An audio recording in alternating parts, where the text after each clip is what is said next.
মৃত্যু হতে পারে ৫ কোটির বেশি মানুষের যদি ভারত পাকিস্তানের মধ্যে সর্বাত্মক যুদ্ধ হয়। বিশ্লেষকদের শঙ্কা যে কোনো সময় শুরু হবে রক্তক্ষয়ী যুদ্ধ। শঙ্কা রয়েছে পারমাণবিক হামলার। এতে ভয়াবহ মানবিক ও অর্থনৈতিক সংকট দেখা দিতে পারে গোটা ভারতীয় উপমহাদেশে। প্রশ্ন উঠেছে, উপমহাদেশের শক্তিশালী দুই দেশের সংঘাতে প্রতিবেশী দেশগুলো সহ পশ্চিমা বিশ্বের ভূমিকা কি হবে? তারা কি সরাসরি যুদ্ধে জড়িয়ে যাবে নাকি মধ্যস্থতাকারীর ভূমিকা রাখবে? এরই মধ্যে যুক্তরাষ্ট্র, যুক্তরাজ্য, তুরস্ক, ইরান তাদের অবস্থান জানিয়েছে। পেহেলগাম হত্যাকাণ্ড ইস্যুতে নিন্দা জানিয়েছে বেশিরভাগ দেশ।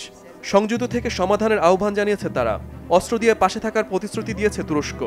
ভারতের শত্রু দেশ চীন সাফ জানিয়ে দিয়েছে যে কোনো পরিস্থিতিতে তারা পাকিস্তানের পাশে থাকবে। লাহোরে নিযুক্ত চীনের কনসাল জেনারেল ঝাও শিরেন বলেন, কৌশলগত সহযোগিতা, সামরিক এবং অর্থনৈতিক বিষয়ে পাকিস্তানের পাশে ছিল, আছে এবং থাকবে বেইজিং। তিনি বলেন, চীন ও পাকিস্তানের জনগণের মধ্যে গভীর বন্ধুত্ব রয়েছে।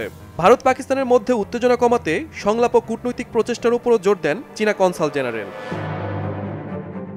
এদিকে এই অঞ্চলে মোটামুটি বন্ধুহীন ভারত কাছে টানছে আফগানিস্তানকে।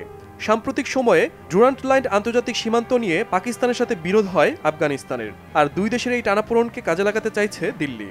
কয়েকদিন আগে আফগানিস্তানের রাজধানী কাবুলে তালেবান সরকারের সাথে বৈঠক করেছেন ভারতের প্রতিনিধিরা। সেখানে দুই পক্ষই রাজনৈতিক সম্পর্ক জোরদারে একে অন্যের পাশে থাকার ইঙ্গিত দিয়েছে।